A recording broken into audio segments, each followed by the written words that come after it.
EU considers ban on spot purchases of Russian natural gas in energy phase-out.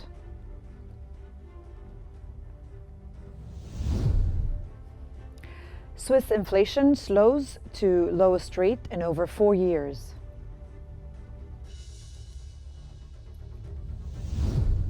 And Trump orders 100% tariff on foreign-made movies, claims Hollywood is dying.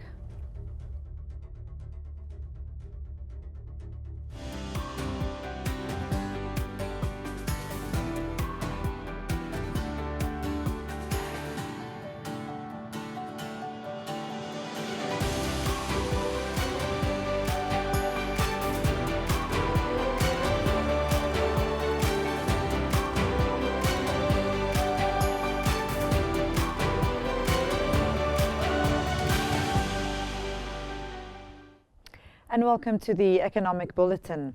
European Commission President Ursula von der Leyen has announced a €500 million incentive package for 2025-2027 to boost European science research.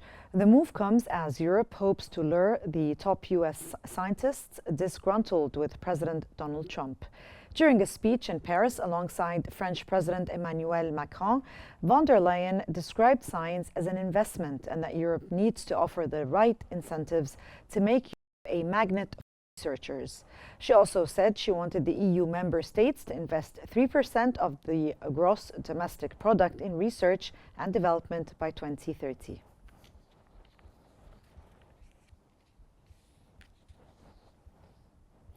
The European Union is preparing to discuss the idea of a ban on spot purchases of natural gas from Russia as part of its plan to phase out energy imports from Moscow. And an EU official has disclosed that the European Commission's executive branch is finalizing a roadmap document due for presentation to member states on May the 6th, and that a certain measure is under consideration as part of a range of options. The official added that while spot sales of Russian gas account for a small share of the EU energy market, banning them could be a simpler first step towards limiting energy purchases from the country.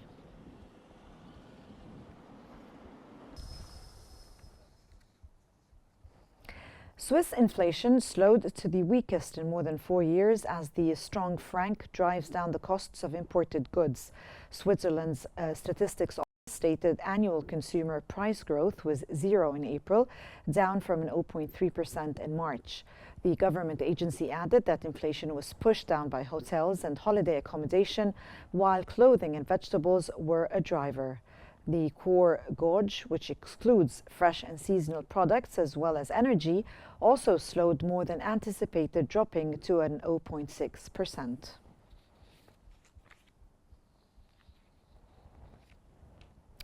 Moody's has warned that escalating tensions over Kashmir could hinder Pakistan's economic reforms and negatively impact its $350 billion economy, which is recovering after a $7 billion IMF bailout. The agency noted that sustained conflict with India could impede growth and fiscal consolidation, delaying macroeconomic stability. While India's economy is expected to remain stable due to minimal economic ties with Pakistan, increased defense spending could affect its fiscal strength. Moody's does not foresee a full-scale military conflict, but emphasizes that ongoing tensions could strain Pakistan's foreign exchange reserves and access to external financing.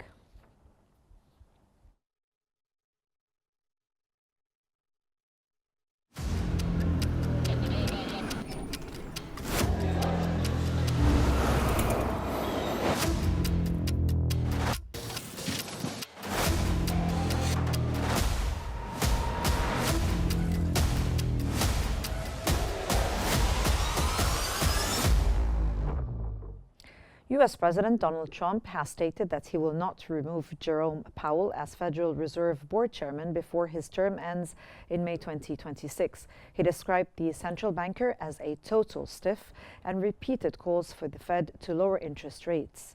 Trump had insisted that his moves to upend the global trading system with higher tariffs would eventually make Americans rich, and insisted that a first-quarter contraction in the U.S. economy was the result of former President Joe Biden's policies.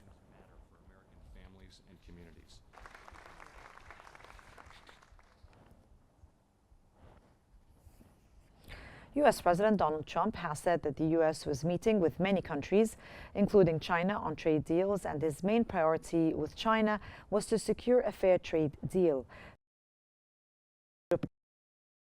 One that he had no plans to speak to Xi Jinping this week, but the U.S. officials were speaking with the Chinese officials about different things.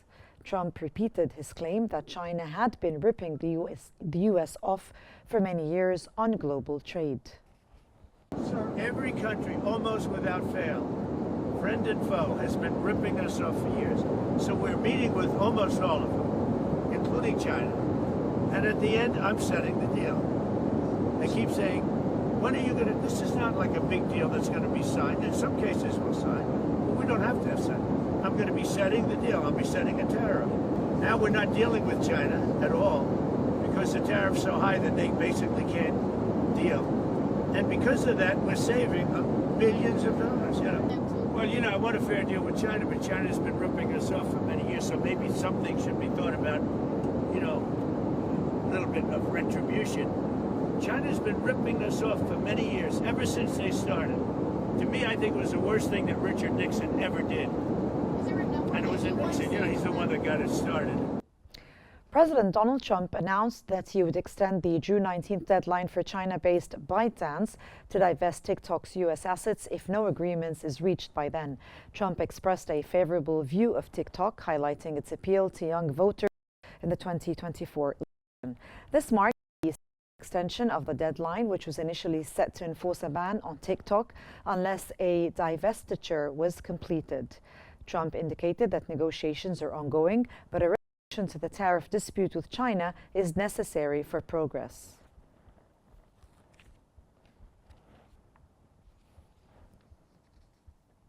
U.S. President Donald Trump ordered a new 100% tariff on all movies made outside the U.S., claiming Hollywood is dying a very fast death. In a Truth Social post, he said that the countries luring productions away with tax breaks were to blame. He added that this is a concerted effort by other nations and therefore a U.S. national security threat. Trump announced that the order was set to take effect immediately and that he'd begun authorizing agencies like the Commerce Department to begin enforcing it. He has made reviving the U.S. film industry part of his political agenda.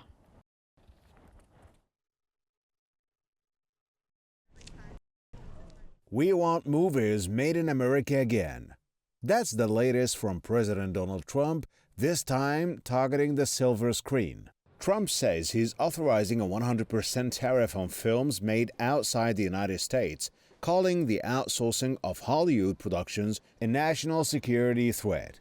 He blames foreign tax breaks for draining American jobs and culture. Recent blockbusters like Deadpool and Wolverine and Wicked, though made by U.S. studios, were filmed in countries like the United Kingdom and Canada. Under Trump's plan, they could face steep penalties. But questions remain. Will the tariffs hit streaming platforms like Netflix? How will a foreign-made movie even be defined? The UK's top media union says the plan could deal a knockout blow to tens of thousands of workers. Meanwhile, China has already announced plans to cut American films from its theaters, warning of retaliation. Trump has long promised to revive Hollywood. Now, he's turning up the heat, bringing global cinema into a trade war spotlight. Will this blockbuster move save American film or cause a box office bust? And joining us from Cairo is the art critic Mohammed Nabil to discuss the U.S. President Donald Trump's recent decision to impose tariffs on movies made outside America. Welcome to Q News, sir, and to the Economic Bulletin. Let's start off by asking you, how realistic is Trump's claim that foreign incentives pose a national security threat to Hollywood?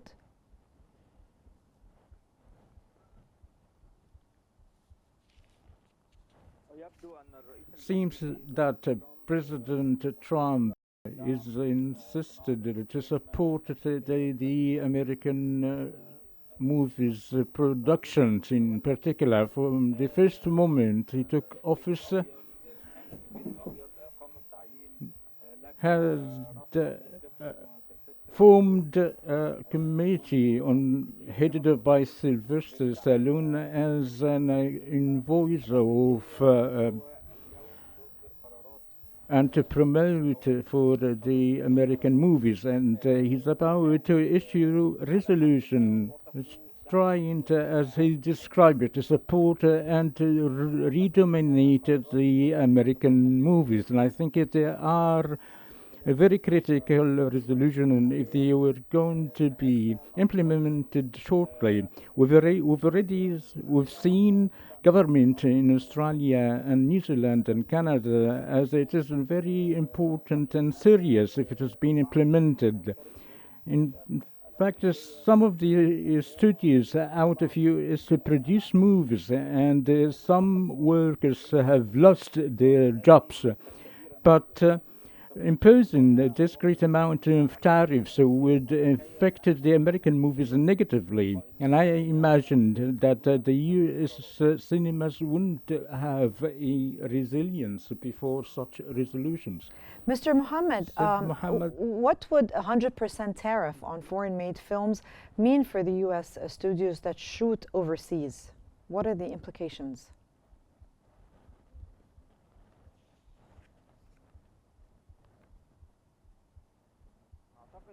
I think that the matter is related to the capabilities from the first place, and secondly, for disseminated the American movies. I've already spoken with one of the Egyptian stars and said that such tariffs would have some sort of a retaliation, and if European movies would impose the same, so it would affect catastrophically on the cinema industry that were affected lately. But I think the amount of damage wouldn't be equal to impose such. Ultimately, the American movies are disseminated worldwide as they are the pioneer, even in the Arab region.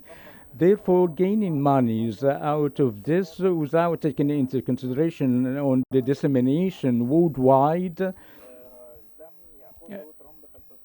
Trump didn't take this into consideration. How might this policy, do you think, affect international collaborations and co-productions in the film industry?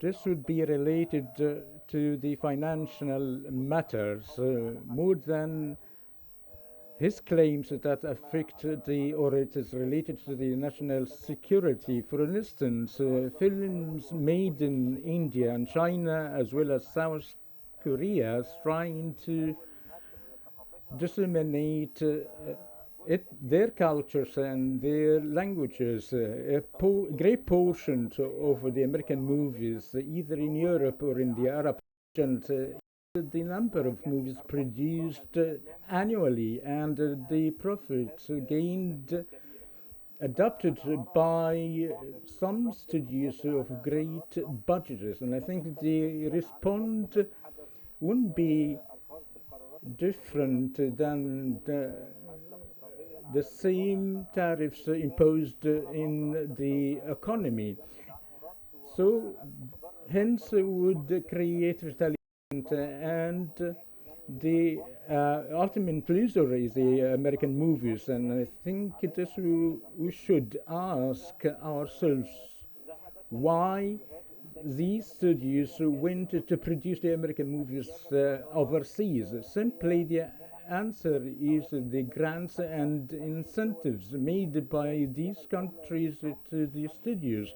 So it was better for Trump to grant similar incentives and to regain the studios instead of responding by imposing tariffs. And could such tariffs lead to increased production costs? And will that trickle down to the audiences, do you think?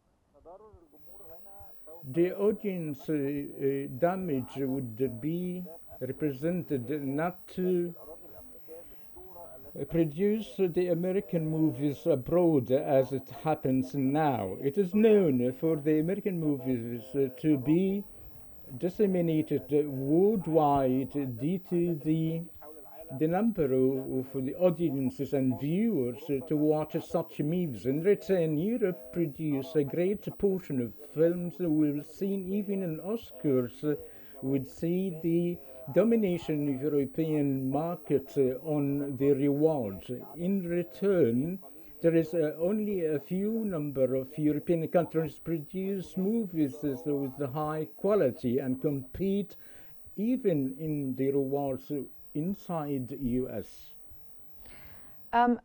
In your opinion, Mr. Mohammed, what do you think are the main reasons studios have shifted production to places like the UK or Canada? UK specifically preferred not to retaliate, and even in order to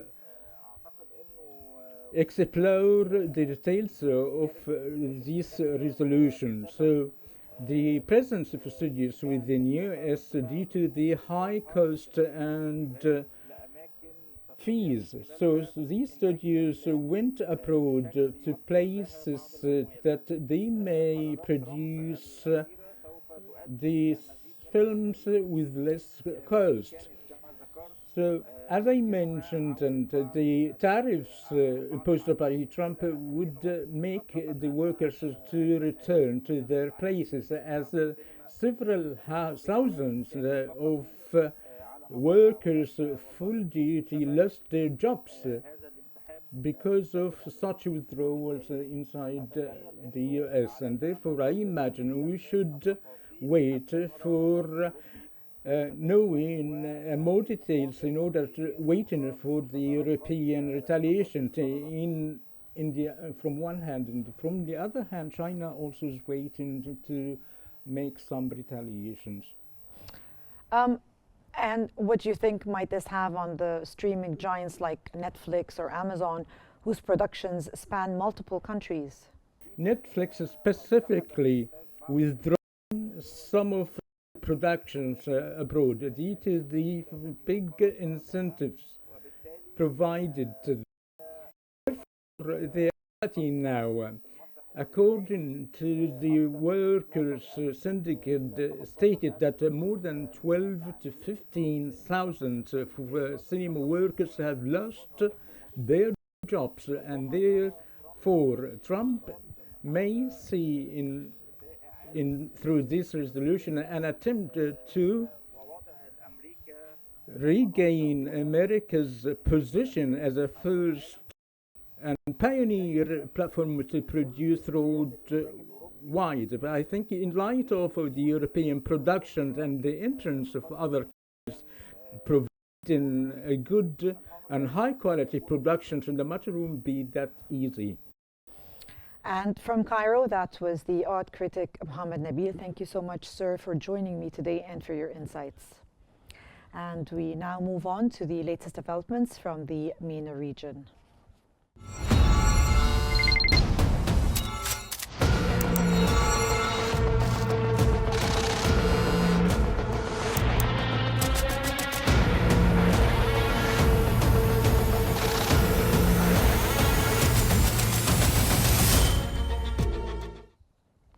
WHO Egypt has signed a £1 million funding agreement with the UK government to provide high-quality medical care for Gaza evacuees in Egypt. This agreement builds on an initial £1 million grant, bringing the total UK contribution to £2 million. The project will focus on providing care across 170 hospitals in 24 Egyptian governorates with a specific focus on trauma care. Since November 2023, Egypt has treated thousands of Gaza evacuees, with the WHO providing medical supplies and training to over 2,000 health workers. The partnership also advocates for the protection of healthcare in Gaza and an immediate ceasefire. As oil revenues fell 18% to 149,810 billion riyals. The world's top oil exporter and de facto OPEC leader saw its total revenues dropped 10% to 616 billion riyals in the first quarter, while its public spending rose 5% to 317 billion riyals. The kingdom's non-oil revenues rose 2% in the first quarter from a year earlier to 806 billion riyals. Saudi public debt reached 1,329 trillion riyals in the first quarter of the year.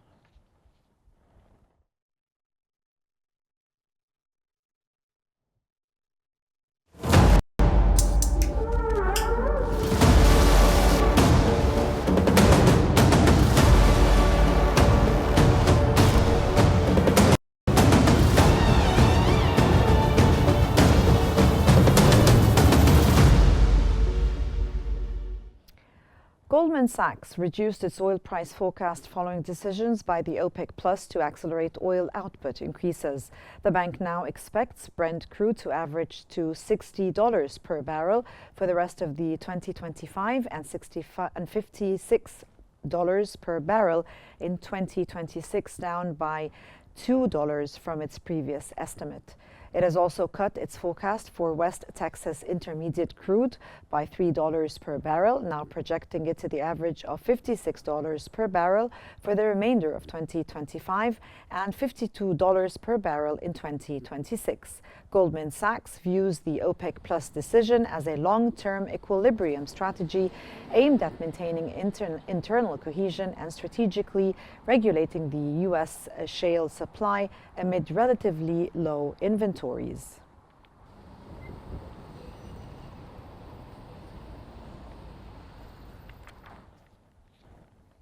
And moreover, Goldman Sachs has expected gold to outperform silver, citing strong central bank demand for the bullion as a factor that has structurally elevated the gold-silver price ratio.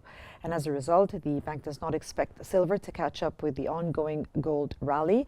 The gold-silver ratio, which measures the number of silver ounces needed to buy an ounce of gold, currently stands at around 102 versus about 84.7 a year ago. The bank highlighted that with the Chinese solar production now slowing amid oversupply, high recession risk, and central bank gold buying remaining strong in 2025.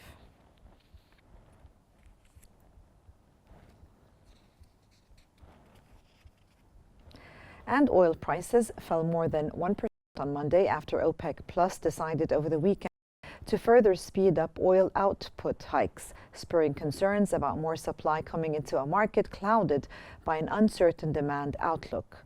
Brent crude futures dropped by 1.47% to $60.39 a barrel, while the U.S. West Texas Intermediate crude was down 1.68% at $57.31 a barrel.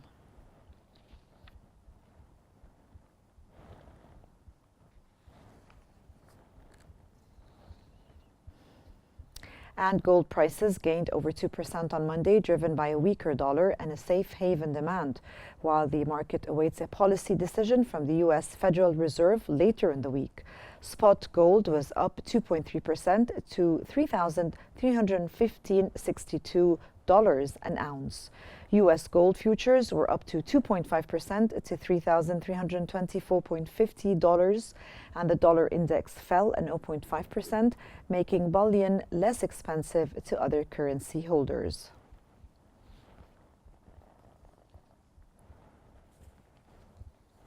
And in markets, futures for the Dow Jones Industrial Average and other major stock indexes dropped Monday as Wall Street reacted to President Donald Trump's latest tariff news.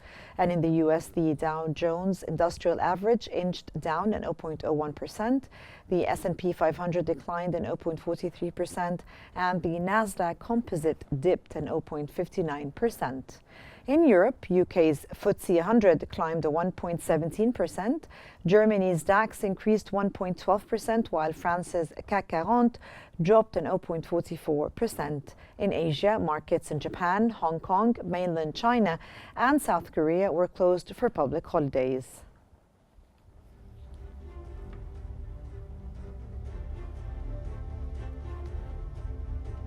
And that brings us to the end of our economic bulletin, and here's what we have been covering.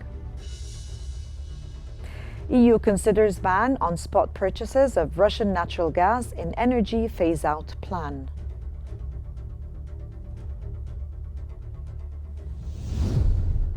And Swiss inflation slows to lowest rate in over 4 years.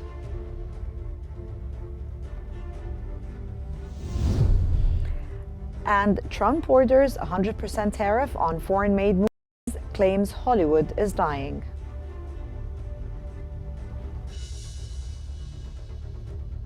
And this concludes our economic bulletin. And don't forget to follow Qnews on YouTube, Facebook, X, Instagram, and TikTok at Qnews EG to stay informed. And thank you for watching, and stay tuned for more updates on Qnews.